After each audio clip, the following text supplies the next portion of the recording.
To the ancient Greeks, the ultimate ambition was to be worshipped as a god. Julius Caesar achieved that status. But we're in the 21st century. Surely we're above such things. False. If you go to Washington, D.C., you'll find the apotheosis of Washington, a testament to the desire to elevate heroes to divine status. Every nation has its gods. So let's ask ourselves this question. Who is the god of England, the empire on which the sun never set? The answer lies at the heart of London. In the center of Trafalgar Square stands a big statue of Admiral Horatio Nelson, a hero among heroes, a leader so colossal he chased after Napoleon himself. But gods aren't born. They have to earn their title. Historians write, he was the god of war, the guardian of nations, the man to call in times of great distress, one of the greatest leaders of all time. This would have sounded like a fantasy to a boy born in the most remote corner of England. Born in the quiet town called Norfolk in 1758, Horatio Nelson wasn't destined for greatness. His father, a defeated clergyman, Reverend Edmund Nelson, was a man who believed life was against him. His mother, however, came from a wealthy, well-connected family, some of whom had even been prime ministers. When Horatio was just 4, his mother died.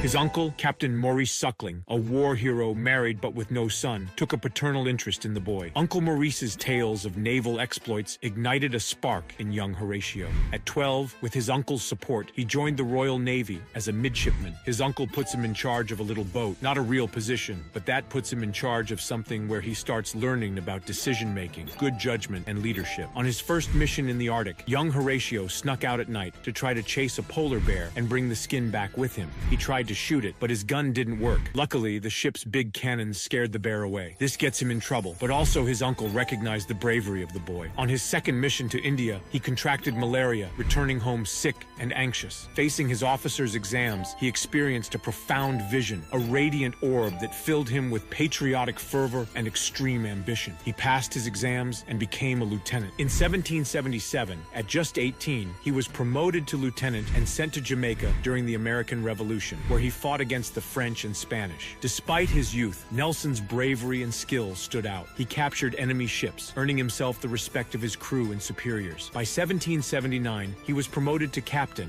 and went on to capture a Spanish fort in Nicaragua, his first big victory. But it wasn't all victories for Horatio. Malaria struck, forcing him back to Britain to recover. Yet Nelson's spirit couldn't be broken. Even when peacetime slowed his career, he never gave up, constantly badgering his superiors for a command. In 1792, war with France was looming, and Nelson was called back to service. He quickly became known for his relentless pursuit of excellence, engaging in dangerous missions like the blockade of Corsica, where he was wounded in the right eye. Losing his sight didn't stop him. Instead, it drove him to be even more determined to lead his country to victory.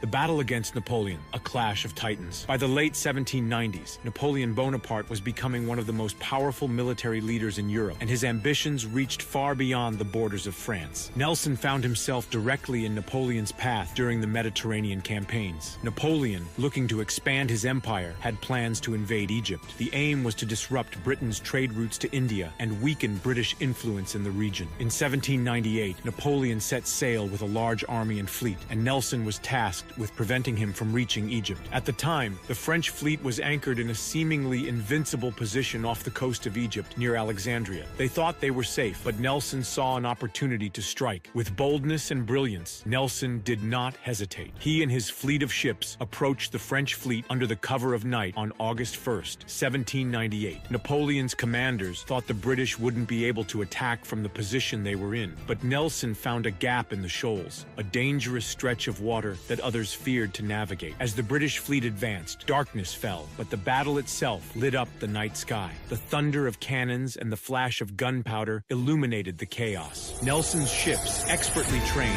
attacked the French ships from both sides, surprising them and forcing the French fleet into confusion. The battle raged on, and the French flagship, L'Orient, was set on fire, exploding in a magnificent blaze that rocked the sea. Nelson's ships destroyed or captured 11 of the 17 French ships, leaving the French Navy crippled and Napoleon stranded in Egypt. This victory was crucial not only for Britain's control of the Mediterranean, but also for halting Napoleon's grand designs for expansion. Nelson's victory at the Battle of the Nile was a turning point in the war, and his name became synonymous with naval supremacy. Despite being wounded for the third time in his career during the battle, Nelson's leadership shone through. He simply had the ability to inspire his men, even in the face of great adversity.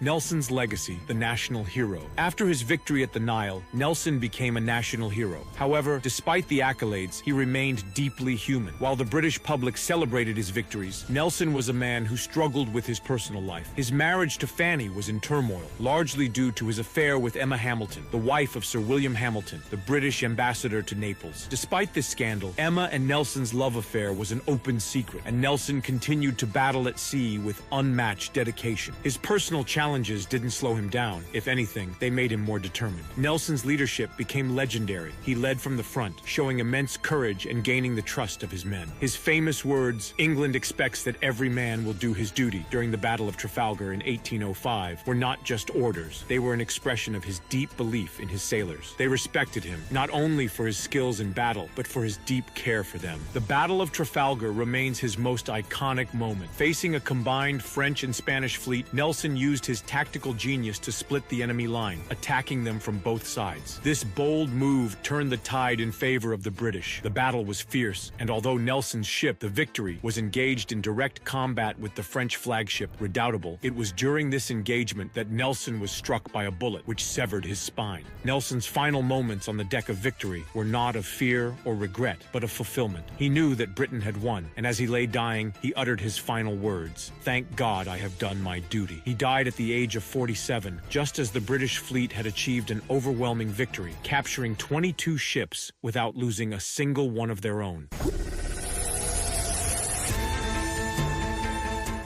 A hero remembered, the death that shaped history. Nelson's death at Trafalgar set off a period of deep national mourning in Britain, a loss so great it was comparable to the grief that followed Princess Diana's death nearly 200 years later. His body was brought back to England and given a state funeral at St. Paul's Cathedral, where thousands of people lined the streets to pay their respects. The nation had lost its greatest hero, but his memory would live on forever. Trafalgar Square in London, where Nelson's statue stands proudly on a towering column, remains a lasting testament to his legacy. His life, filled with battles, love, personal struggles, and national triumphs, continues to inspire people to this day. Horatio Nelson's name is etched in history as one of the greatest leaders and naval commanders the world has ever known. From his remarkable victories against Napoleon to his courage at Trafalgar, he will forever be remembered as Britain's most beloved sailor.